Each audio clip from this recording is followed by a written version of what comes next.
We're going to be talking the Nigerian security challenges, addressing security, terrorism, and promoting national security. Let me just to start this. Let me just ask you this: is there an issue? This sounds probably rhetorical. What's your take? How do you evaluate the security situation in Nigeria? First of all, before we go ahead. Yes, I like that. Is there an issue? Yes. In a general sense, there is no issue at all, and I'm sarcastic. Okay. Generally speaking, all over Nigeria, there are all kinds of security issues, but they are specific, they are unique from region to region. Okay. However, you will find that there are common trends. We like to call all of them by a name. Internal insecurity. It tops any risk matrix that you have contemporarily happening in Nigeria. The main concern is the entrenched trend of armed insurgency and terrorism. I single that out for mention first because it is topical. Just this afternoon, the Chief of Army Staff in Nigeria has been reported to have deployed into Benue in the Middle Belt area of Nigeria to manage things on the ground. So that optic alone is good enough answer to the question, is there a security issue in Nigeria? Okay. There are mass killings that we have been hearing of and reading about in the media. There are abductions. There is massive displacement of civilians in certain parts of Nigeria. So yes, again, fact, there is a huge security issue in this country. Okay, thank you very much, Pastor Oghoghorie. So let me now ask this question. Well, you thank God you mentioned the Chief of Army Staff relocating to Benue State. It was what we talked about in the last 2 hours, so to say. We had people talk about that, and the general feeling was you didn't need to tell us where you were. You didn't need to move from Abuja to go to Benue. Feeling the pulse of the people is looking like a political move. You can deploy, you can do anything you want to do without telling us.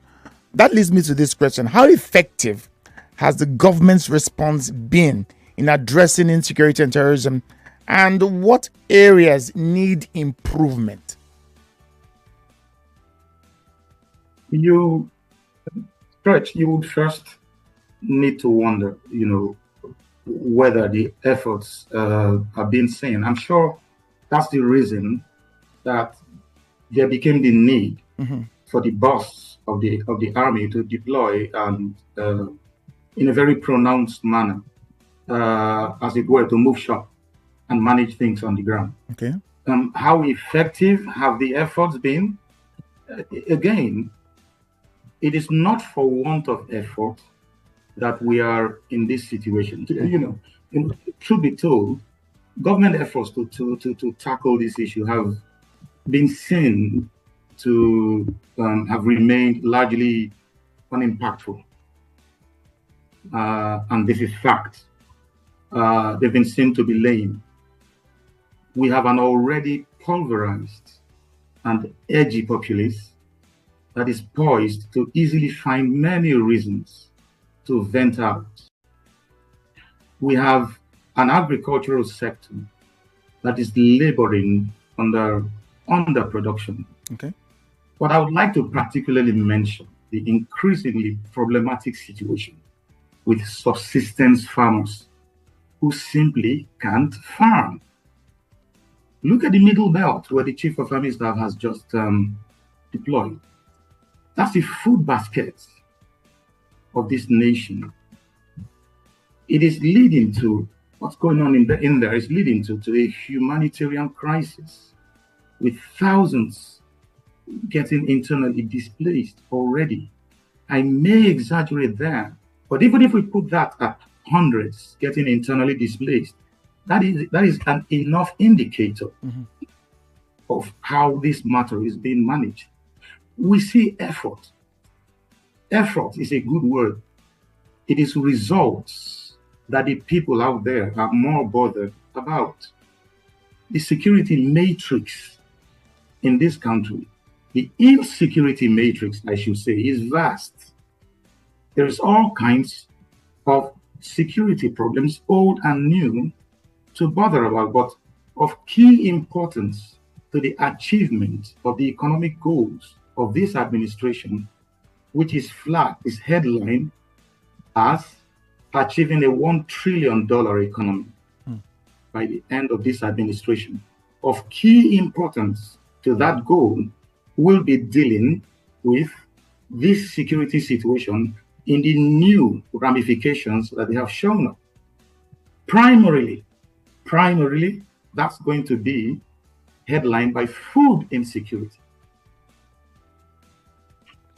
Food inflation. The Nigeria Bureau of Statistics churns out figures every month. Very good. The economy had just recently been rebased. Very good. Rebased the economy, by the way. It's a statistical rejigging of the figures. Statistical. But be that as it may. Okay. Yes. Yeah, I didn't catch that question, but I'll try to continue. Okay. Be that as it may, in this rebased economy, food inflation is still at about 22%. Headline inflation, about 23%. That is still remarkable for an economy whose major objective is to attain a $1 trillion strength by the turn of this administration.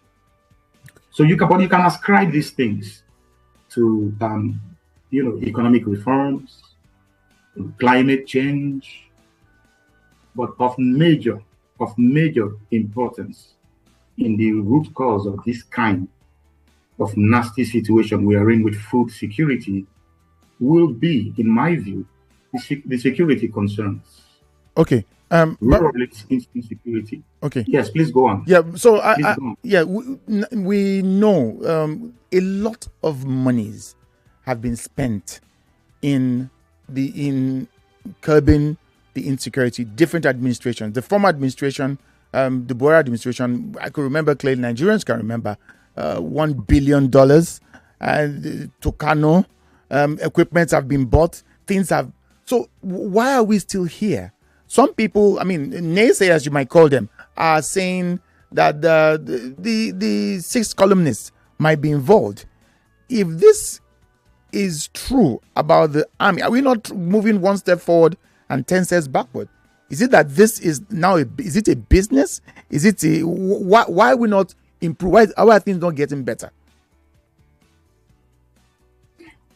Good. Well, while the problems of security, of insecurity, I should say, in Nigeria are typically Hydra-headed, it is the reason I have been trying to narrow things down to the ones that are headlined: insurgency and terrorism.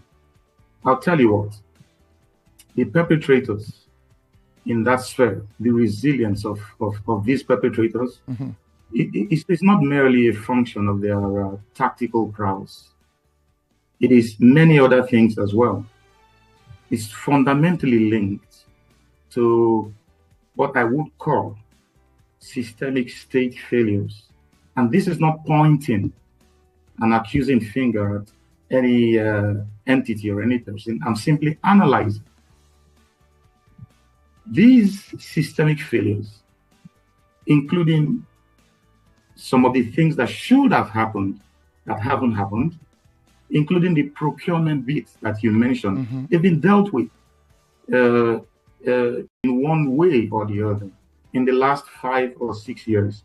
There are times when we begin to see a spirited response by the military authorities to deal with this problem.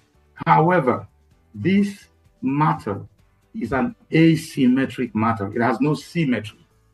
And therefore, there is no textbook way of dealing with this kind of security issue. There is arising from the fact that there is insecurity inside of those places where these things are a problem. There is economic inequality. I should say that pervades the whole of the country, but since we're discussing insecurity, there is economic inequality. There are governance shortcomings. There is what some people would term an obvious lack of will, sort of a lethargy to tackle these groups head on. The insurgent groups exploit these things. These things are vulnerability. They exploit them such that no matter how much, by what means you make a show of strength, you might end up looking like you are wanting. These things, they make the security forces look less capable than they actually are. But they are capable. I know from experiential knowledge that they are capable. We thank them for their service. But this thing is a cycle. The demonstration of their capability is something that we would like to see. We hope that the fresh efforts of recent, following from Governor Zulum of Borno's cry out, we hope that these things would lead to a rejig of plans, of stratagems, of tactics. Okay, thank you very much, Bryce Oghoghorie. So to ask you this, and I know at a point in time I will have to open up the phone lines for listeners to call in, but I will stay on this and ask, because from what you have been saying, are you saying to us as Nigerians that it is looking? You mentioned the word hope. I didn't want to hear hope.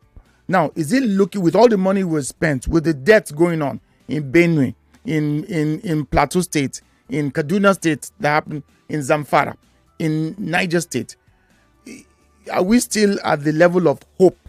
Is there do you see this administration as an administration that is ready to tackle this? It's 2 years down the line. I know it's the same political party for 10 years now. Do you see this administration as able to say this is the Uhuru by 2027? I agree with your cynicism. There are many reasons why anyone should be cynical, about the situation in hand. You see, this thing is a cycle. Insurgency operations take off in certain parts of the country. There is a cry out, and then certain operations are launched. Then these insurgency operations taper out somewhat. They morph, and then they reappear in other forms in some other places. Same goals, same effects. What many in my world have described as terrorism, thinly disguised as banditry. I'll give you a typical go-to scenario that our various governments, not just this one, have adopted in dealing with this. Some sort of sub-national leader, a governor typically, would flag a complaint. Security forces deploy. Lots of money is employed. They create and launch an operation. And there have been many. And we're well conversant with them. Operation Lafia Doli in the north. Operation Hadikai. Operation Safe Haven. Python Dance, and so on. And then the problematic group is somewhat suppressed for a while, but yet resurfaces. This never-ending cycle might get regular interruptions from time to time, like what I expect to happen in the Middle Belt in the coming days, weeks. This often happens with the right security forces collaboration. So the question really is there that kind of collaboration between the security forces? That's what I think should be interrogated, not whether we were hoping. All wars are based on hope. Everyone hopes to be able to surmount and come victorious. However, in this kind of situation, there is, I'm afraid, no quick winning. There is only a situation where we will be able to suppress these groups in whatever shapes, forms, or fashions that they have appeared in certain places, and protect the national the activity that would boost the economy all over again, protect them from the activities of these groups, much like what we've done in the Niger Delta. All right. So let me go to the phone lines right now. If you're listening and you want to chip into this, we've been talking to Tony Oghoghorie. He is a lawyer, intellectual property consultant, strategic security mentor, and analyst. And we'll be discussing Nigeria's security challenges and trying to address insecurity, terrorism, and promoting national security. And he said a lot. He still has a lot more to say, but you can have your say by going to our phone lines. We're using the 0201 465 7190. The lines are buzzing. Please if you're going to be asking a question or making a statement, please can you keep it at 60 seconds. Go to the phone lines now. Hard facts. Hello. Hello. Good evening. It's Kopo. I greet you and the guests. Go ahead, please. I want to ask you a question. They have done Operation Python Dance 1 and 2. The remaining 1, 3, let them take us to Benue and other dances. Let them take us to Benue. Thank you very much. Okay, that's not a question. Thank you, Koboko. Let's go to another. Hello, good afternoon. Hello. Hard fast, good afternoon. Yes, please. Good evening, first. Good evening. Go ahead. Good evening to your guest. Yes, go ahead. My name is Aditayo from Ikoyi. All right. Aditayo, he's listening. About the security situation in the nation. Yeah. I think your guest has highlighted a lot of points. But I think what we still need to be done, need to be done is from the presidency. From the presidency? Yes. Okay. Because once the presidency takes a bold stand that this will end, this should end. We are not in war time in this country. Okay. So this insurgency can be stopped, and they know how to stop it. All right. Thank you. I don't know why they are dying for their own selfish gain. Thank you. People are dying every day. Thank you. Thank you very much. Well, like you said, like he said, this is a cycle. You plug it here, it comes up there. But yeah, the frustrations I know. So let me take one or two more calls before we're going to break. Hello, please turn on the volume of your radio set. Hello. Swati. Good afternoon. Swati, one name. Good afternoon. Good afternoon. Who's speaking, please? Osas. Osas, go ahead. Okay. I didn't bother to ask people from Benue because I have a lot of guys from Benue. Yeah. One of the guys spoke to me that these people that are perpetrating this evil, right? They are with them there. They grew up with these Fulani guys. They grew up with their parents. They can hear their evil language. They killed one of my boys. They killed my boy's uncle and a cousin. In short, like inside late last week, they killed about 25 people in their community. So these people, they live among them. It's not something, they're rocket science, Stretch. Okay. It's not a rocket science. All right. They live among them. To speak them out is very easy. They speak their language. They are Fulani people. They speak their language. They know everything that's going on in that community. If any people can call, they will confirm this to you. All right. Thank you. All right, Barrister Oghoghorie, you can do me a 1 minute roundup before going to commercial break and come back. You heard what none of them they are not asking questions. So what do you have to 1 minute? Yeah. I can, yes. They were passing comments. Yes. And most of which I can connect with. I do agree. Some of the things that they have been talking about, your listeners who are calling the callers, as it were, they've been talking about, the root causes, the root causes of these issues, the insurgency issues, the terrorism issues, and I can tell you, these are sociological factors. They are ever present when you have these kinds of situations that connect with security. If you still have a bit of time, I'll tell you. Okay. These things typically induce a dramatic shift in criminal behavior.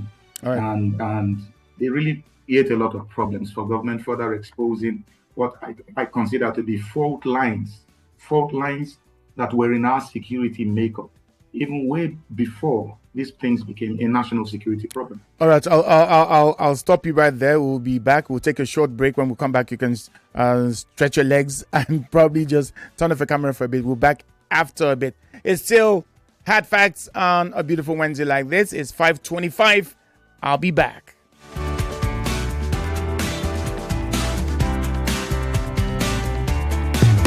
More conversation, more talk, more right after this. Success is like a big mansion. You only see the magnificent edifice, not the strong foundation that holds it. Likewise, in the world of e-payments, you only see transactions done and funds remitted. But who pioneered these financial technology solutions? Well, you knew it as Value Card, now Unified Payments, Nigeria's premier financial technology service provider. Yes, it starts here. Find out more at www.up-ng.com. Unified Payments, unifying businesses for people.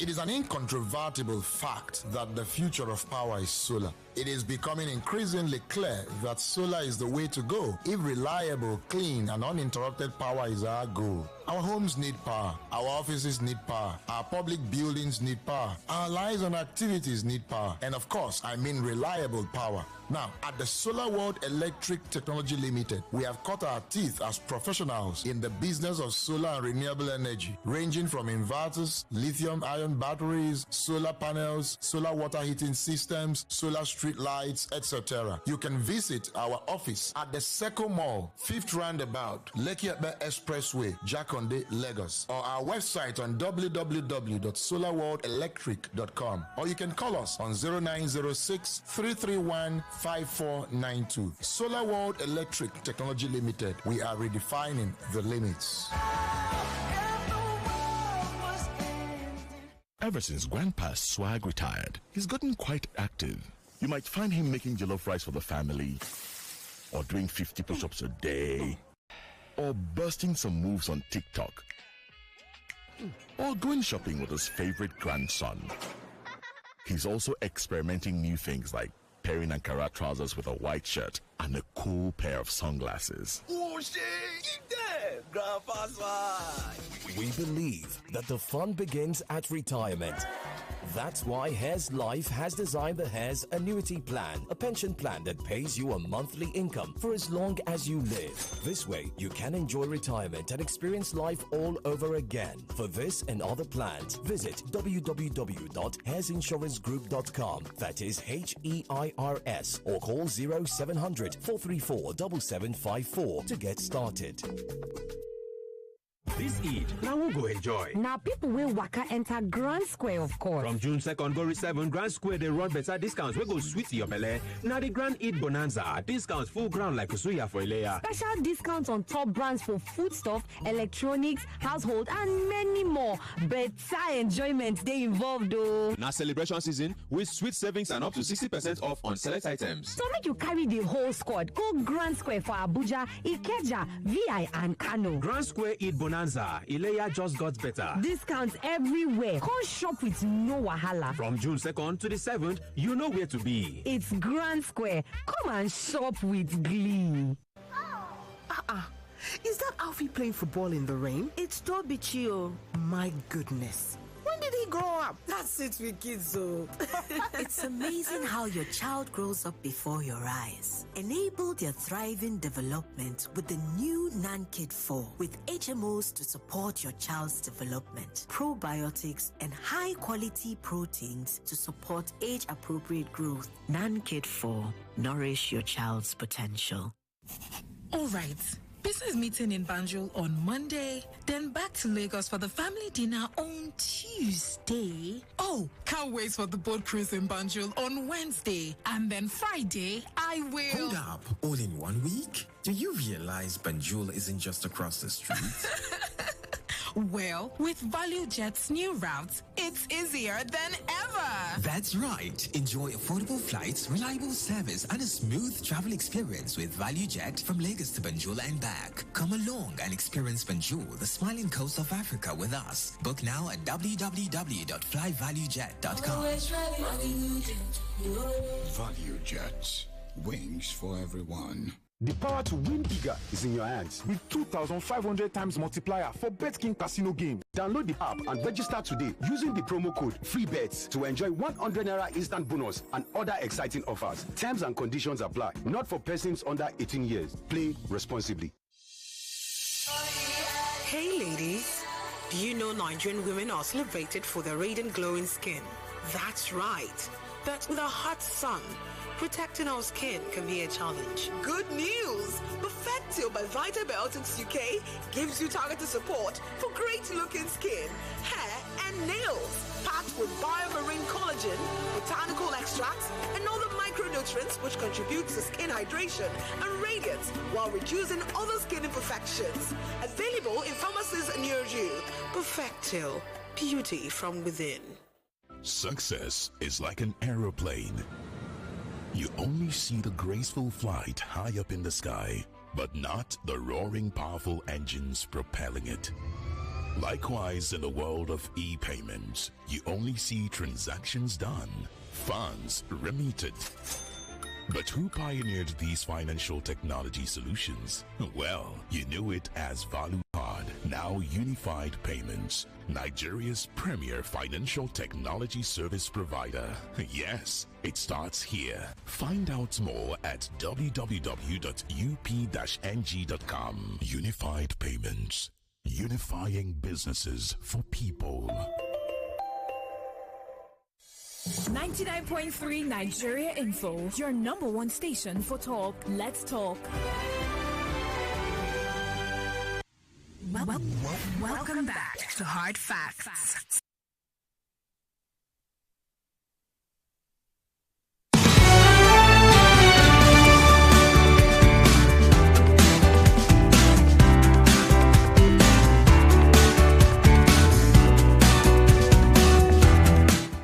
All right, still have fact check. Your time is 5:32, and David has something to give to you.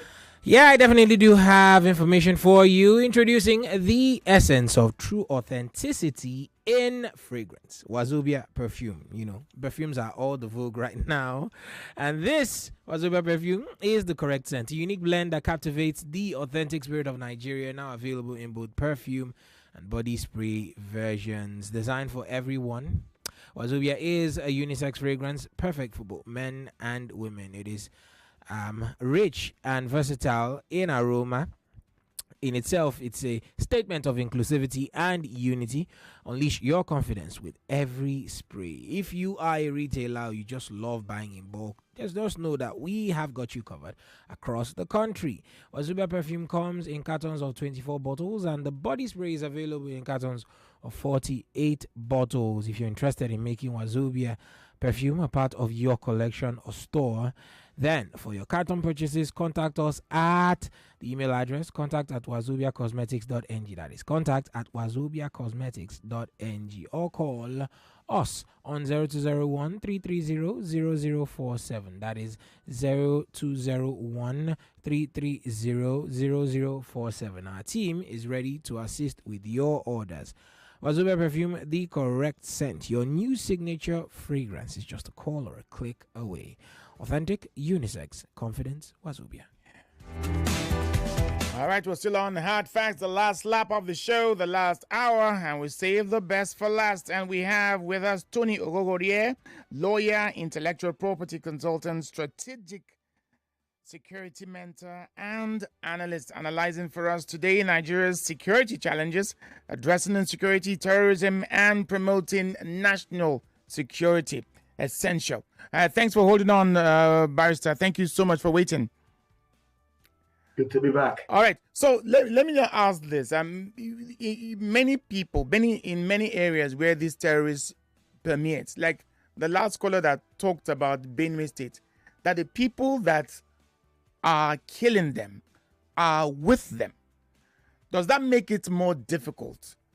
Or one, that's one on one hand. Secondly, with the way this is looking, if you give a time frame, when do you think this can be a thing of the past? Can we ever look back and say we had insecurity in Nigeria this bad? Can we ever look back? When can that be? 10 years? 5 years? 20 years? Never? We will definitely be able to at some point. I mean, this country is a very strong country otherwise, and I personally am aware that there are institutional frameworks that are in place to coordinate security efforts across different agencies, across different levels of government. And these institutions, I'm aware, they keep meeting. I've personally been brought in to advise and support on certain of some of those projects. Some time ago, almost a couple of years ago, I was made to support some training project that involved in multinational joint task force around the Lake Chad region, just about when we were going to start drilling petrol, hydrocarbons again. Mm-hmm. I have also been brought in to support projects before around the Oghoghorie area, quite recently, to support in training the ones that will protect the pipelines and so on. So in the various ways that these problems crop up, I am, to some extent, I'm conversant with some of the measures to coordinate the efforts to deal with them. But why does it seem like there is no fusion in efforts? Which is where the problem really is.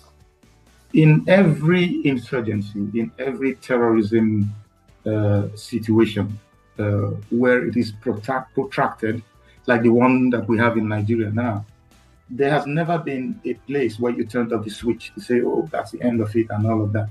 The point of this is to cause a containment of the problem.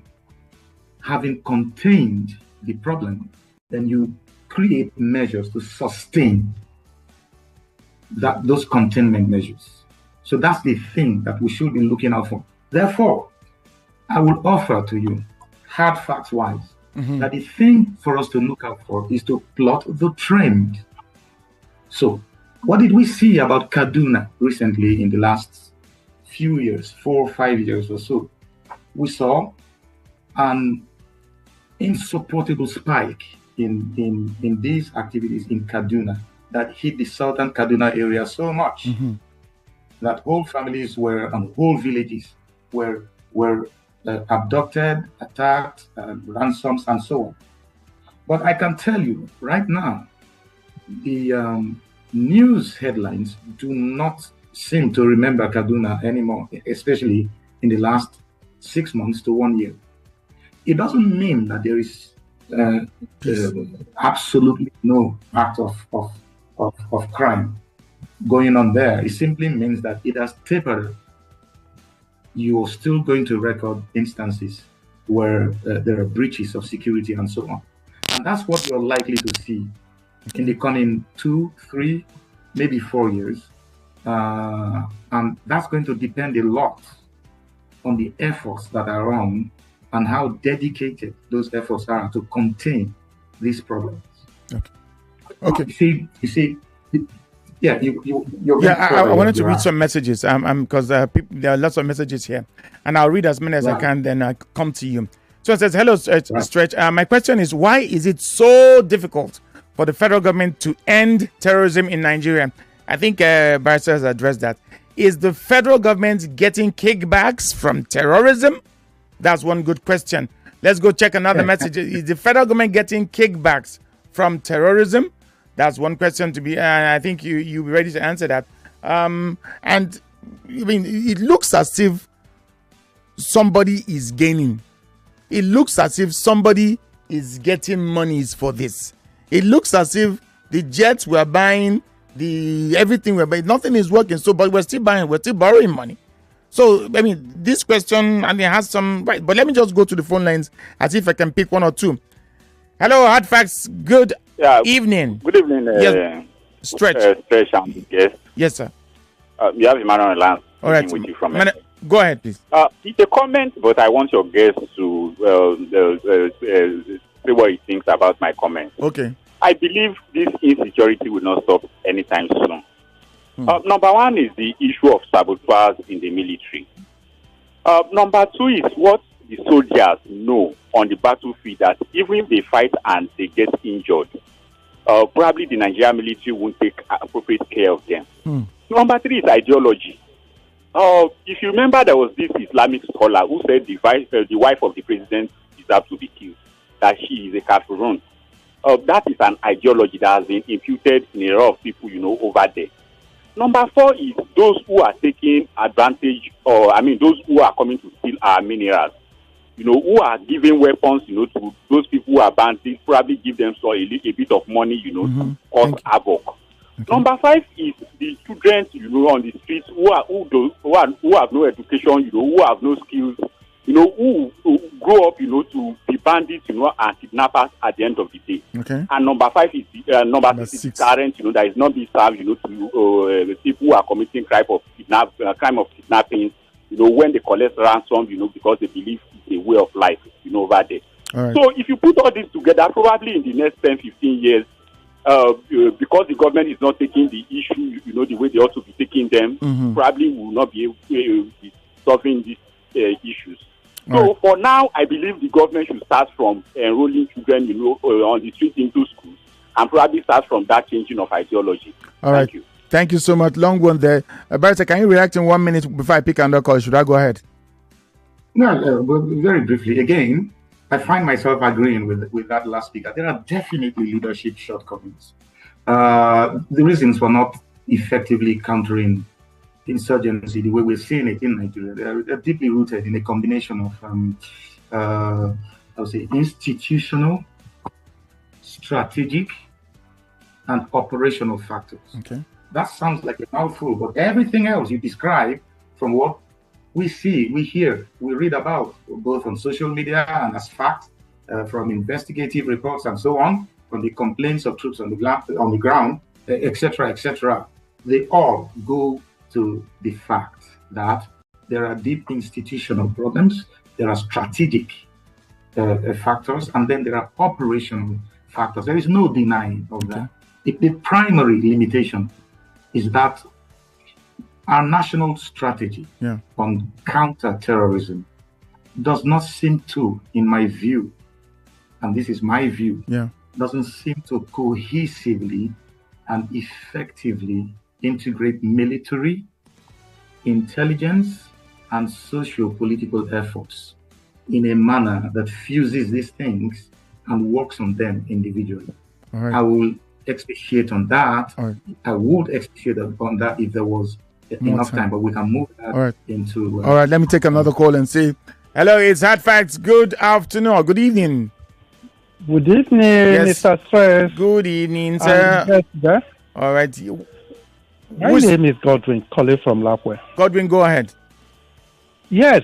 In addition to the submission of my friend Imam from Ekpe, insincerity on the part of our rulers, who will, because of maybe they don't want to have issue with their political offices or have issue with some personality, they try to turn their face away and allow the wrong to continue until our ruler decide to be decisive, to be sincere, to be committed to fighting this criminality and evildoers on the line.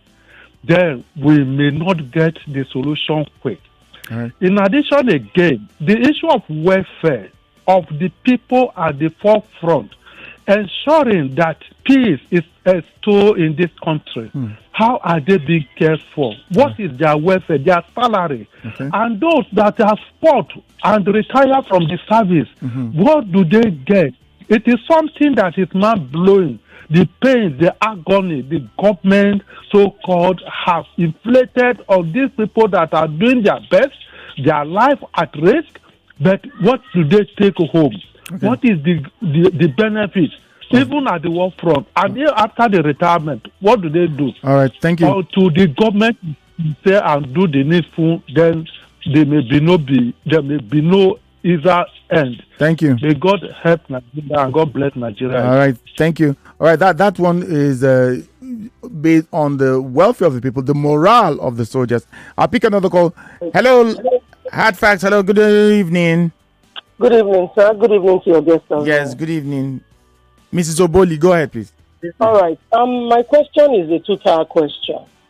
One is the fact that aside the whole engagement, when the military hounds down on this terrorist, my question to your guest is this: what is his take on this radicalization and integration of the so-called terrorists amongst the villages? And when they hound them down, at the end of the day, you still see them paying terrorists.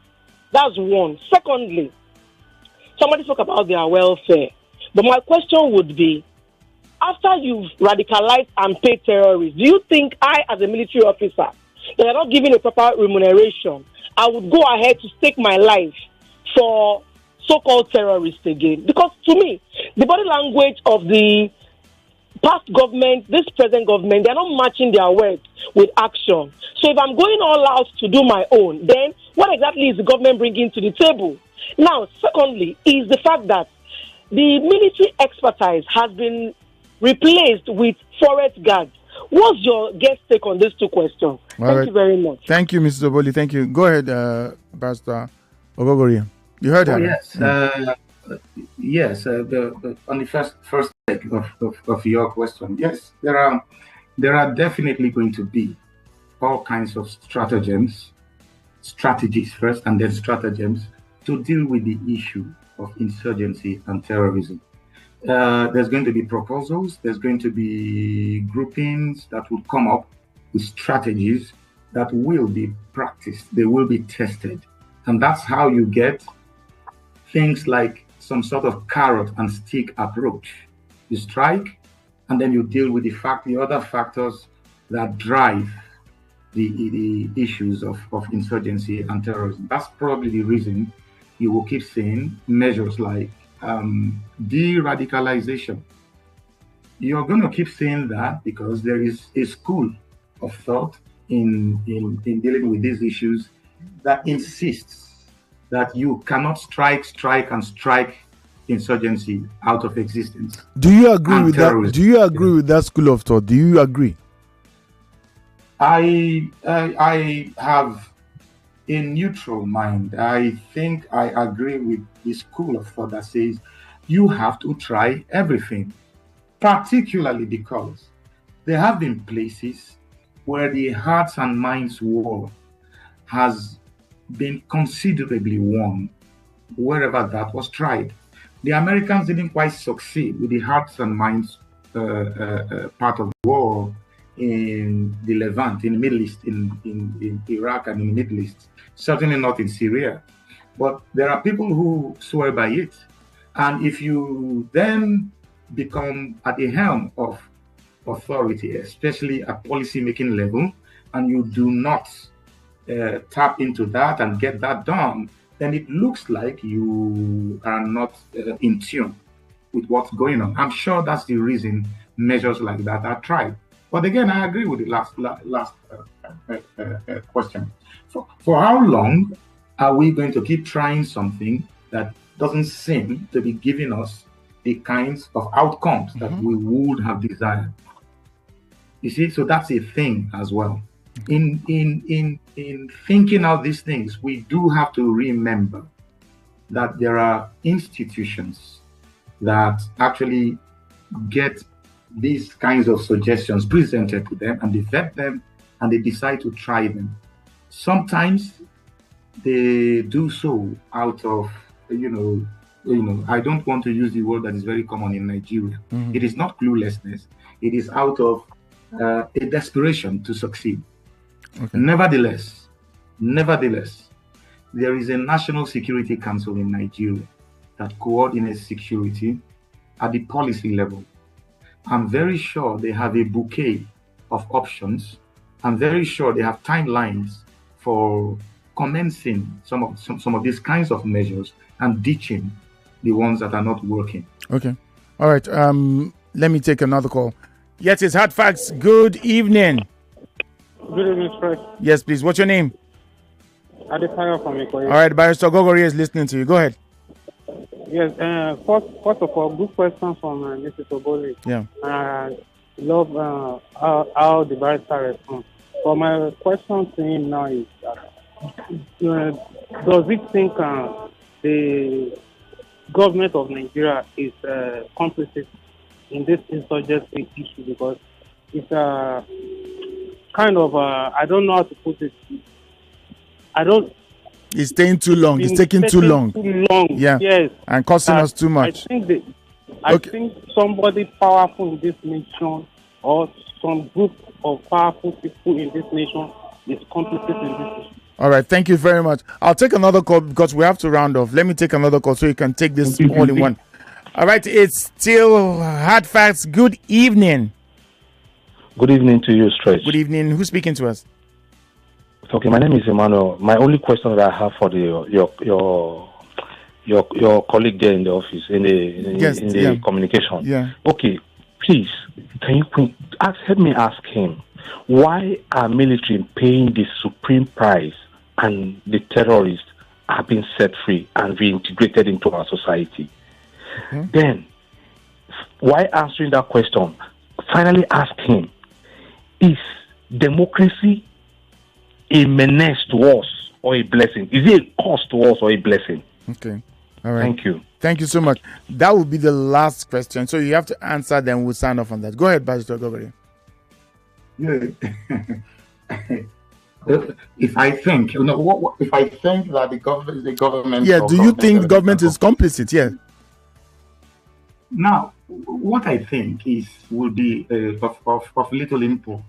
What is clear is that in every effort, for someone who's been, and I'm speaking about myself, who's been in government for a while in the early part of my career, I know that in every effort, in every project that government is taking on and sponsoring, they're definitely fifth columnists. The motives and the opportunities that they have will always be a factor. And this is about everything else in Nigeria. In Nigeria, as it is in many parts of Africa, there are always people who take advantage of the misfortunes of people. There are few tankers that fall off on the roads, and people go to siphon fuel and so on, and things like that. But what I will share, what I will say here concerning that is, you see, corruption is always a major factor in every endeavor as it concerns anything, even beyond government. Corruption is something that you have to consider. So the anomalies that you may be seeing that look like, I know there are reports of complicity, the officers being complicit in certain things. We've seen things about people being arrested, dealing arms and selling bullets and all of that. But that is not it. Those are individual things. Whether the government as a body is complicit in the thing, I do not want to tag on with that kind of thoughts. The main reason being, I know some of the strategies that have been put in place, and I know the tactics that these people adopt. I know the shortcomings of leadership as it concerns certain parts of the theater of war. And I do know that the concerns of these people, whilst being valid, they have to do with the activities of individuals within those units, okay, especially within those military and paramilitary units that are involved in those parts of the theater of war. All right. Barrister Oghoghorie, I'm so we'll have to do this again sometime soon. But thank you so much. We're out of time. I've been talking to Barrister Tony Oghoghorie. He doesn't like to be called that, but that is him. He's a lawyer, intellectual property consultant, strategic security mentor, and analyst. And we've been talking on Hard Facts this evening on Nigeria's security challenges, addressing insecurity, terrorism, and promoting national security.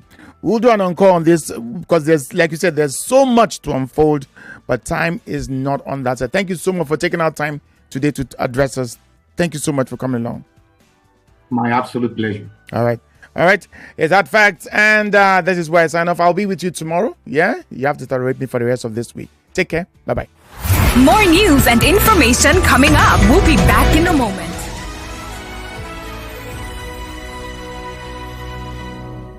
Success is like a big man. 99.3 Nigeria Info. We are more than just radio. Subscribe to our YouTube channel at Nigeria Info FM. Check us out on Facebook at Nigeria Info 99.3. Follow us on Twitter at Nigeria Info FM and on Instagram at Nigeria Info FM Lagos for live updates as it happens. 99.3 Nigeria Info. Let's talk.